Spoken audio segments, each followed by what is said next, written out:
Hello everyone, this is Leo and today I'll be talking about the legendary D7 Intel Battlecruiser PvP build. So if you watched the last two videos of me flying this ship, I was in the solo duo public arenas, and also if you saw me live on Twitch stream every 10 PM Saturday night is Karatcam, where I'll be flying lots of different ships with all the PvP guys in Star Trek Online. Okay, so let's go have a look at all the gear. So starting off, we've got the Disruptor wide dual heavy beam bank from the Discovery Reputation, which goes for the two-piece with obviously the Lorca console, which is in the Universal Console slot on this ship. Next to it, we've got targeting link disruptor beam arrays with Crit D mods. After that is the advanced piezo polaron beam from the Lucari Reputation, which activating beam overload will give me technical overload. We've got Colony Deflector with HP mods. We've got Fortified Prevailing Impulse engines for that extra speed boost. We've got Discovery Warp Core and shields for the two-piece set. I'll just click on that to show you that. Here we go, we've got 120% regeneration. Let's move it out. Somebody's name came in the way. Thank you very much. We do have the House Martok Omni, which is also for the two-piece set. That goes with the console just down there. So we can have that extra crit chance and also accuracy. I've got a Disruptor Omni Beam Array. I've got a Biomolecular Disruptor Turret, which I'm using because I'm also using Mixed Armament Synergy on the Bridge Officer Station. So down into the engineering, we've got the Elachi Rift Jump, which I'm using not only for the accuracy, but it's also because if you ever have the effect of the parasitic ice console where you would get stuck, you can use this console, which will get you nicely out. And also you can use this cheap dilithium console from one of the lower ranked tier ships, which is Warp Burst Capacitor. It's a 1 minute console, and man, that's really nice. That gets you jumped straight out of that. Of course, if you're in a Romulan warbird, you can use Singularity Core along with these two consoles. Now you've got 3 ways of getting out of the parasitic ice console. So next to that, I've got an RCS conductive res all, because I wanted extra turning for this ship, because the theme that I'm going with is speed on this, guys. So also in the device slots, we've got Deuterium Surplus. Over here is the DPRM. Now you could actually swap this out for many other things really. You could obviously put Walker in there. I've sort of gone off Walker at the moment because every time I sort of use this, I always see people hanging about and they're just ready for me to come out. They're going to obviously instantly put their parasitic ice console or just try and spam my life. So I've sort of thought, okay, well let's just fly without it. But of course, loads of things are personal choice, you know. You can put on this cheapo fluidic phase decoupler. It is 2 minutes, but this also gets you out of parasitic ice. You can also put on the wormhole generator from the light Battlecruiser if you also wanted to make sure you don't get stuck with that ice console. We've got 4 tactical colony consoles for obviously damage and healing. 4 is really a minimum on most ships. A lot of people run with 5. Obviously escorts tend to run with 5 and have the Lorca over in the universal slot, but sadly I cannot because I am a battle cruiser. Okay, so let's go over to stations. We've got narrow sensor bands for accuracy and obviously placate, confuse, etc. Mixed Armament Synergy, already spoke about that one. Attack Pack and Omega, because also I want to be immune to movement debuffs, disables, etc. This is the theme is, like I said, is to keep on moving, never try and be locked down, because as soon as you lock down in this game, especially with cruisers, battle cruisers, you are pretty much guaranteed going to be dying. So yeah.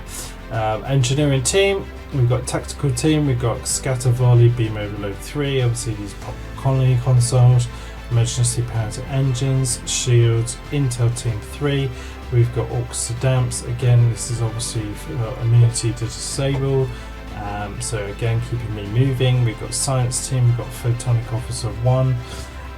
So over to the traits. We've got Good Day for Die, we've got Bulkhead Technician, we've got Smuggler's Luck, Give Your All. Actually, Smuggler's Luck I do quite like.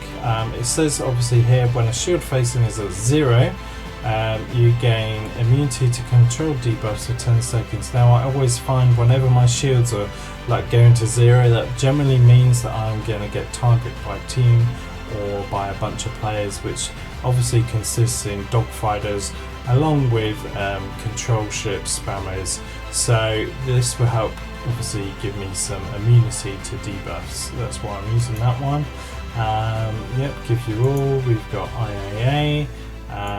We've got Repair Crews. We've Secret Command Codes. Again, another great trait. Self-modulating fire. Fresh from R1R.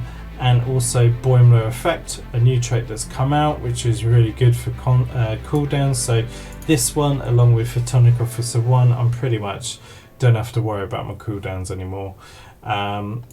Starship traits, Invincible.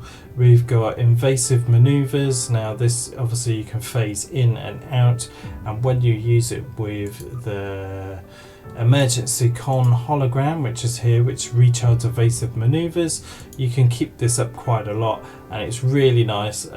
So again, it works with the theme of moving. So you can see I've got Omega, I've got Orcs to Damps, I've got invasive maneuvers, I've got obviously Intel Team, and I've stuck on Exodus. You can use Intel Team 3 without, but I put this on because you know, being a battle cruiser, I want to just be in the battle all the time. I want to be hard to target. I want to create pressure on the enemy team. So you know, this is why it's all constantly moving around the map, hard to target, and that's why I put that one on there.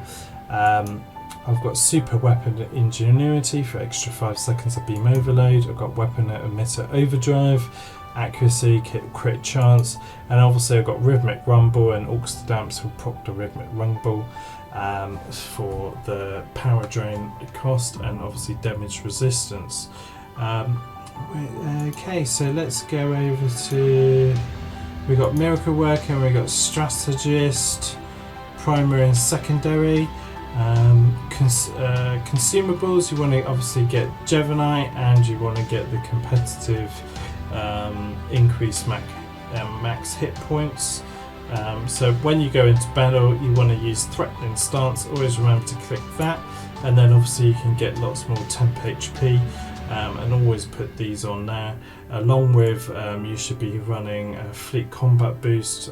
Actually is up, so there you go. I've got Fleet Combat Boost 3, so that's giving me extra hit points as well. Did we go over the bridge of duty officers?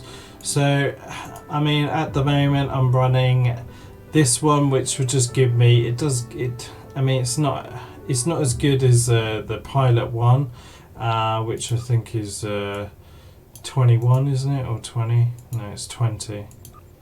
Keep forgetting the numbers here. So 20. So the pilot one here, obviously you get 40 accuracy and you get armor pen, which is nice. I've used that on some of the other cruisers that have obviously pilot abilities. So with Pilot Team, you can get this one, which procs it nice. I put on this one. I mean, you get power levels set to maximum for 5 seconds, which is somewhat useful, and you get about 20 armor pen. It's okay. It's not the best, but it's alright. Obviously, I told you about evasive. We've got 2 beam overload DOFs. You want to have purple and you want to have blue because the chances are better. Orcs to Damps DOF, so we get 40 energy, damage resistance radiant for 23 seconds. Also increases the duration. Now what I've found with this and with the cooldowns is that I'm actually getting 2 stacks of that, which is really nice. And we've got Keel for the removal of debuffs when using emergency power abilities. Let's just check. Do we go personal space traits? No. Reputation, I mean. So we've got bonus damage resistance. We've got crit severity. We have precision, fortified hull, and automated conduits. So yeah, guys. So as you can see, the main thing, the main theme of the build is to always be constantly moving around. I'll show you just how fast this Battlecruiser is. Now the stats are quite nice on this one, but as you can see, we'll pick up some speed in a minute.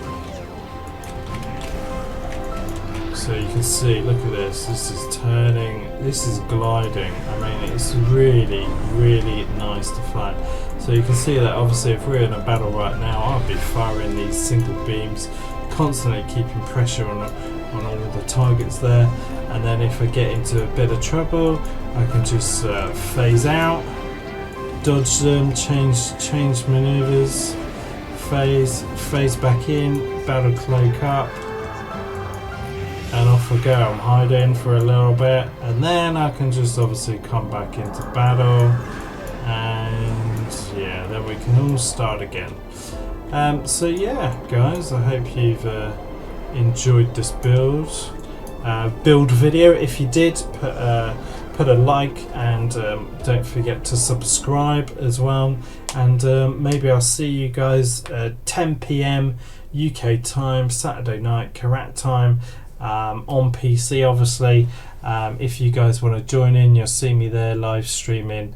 Okay, thank you very much.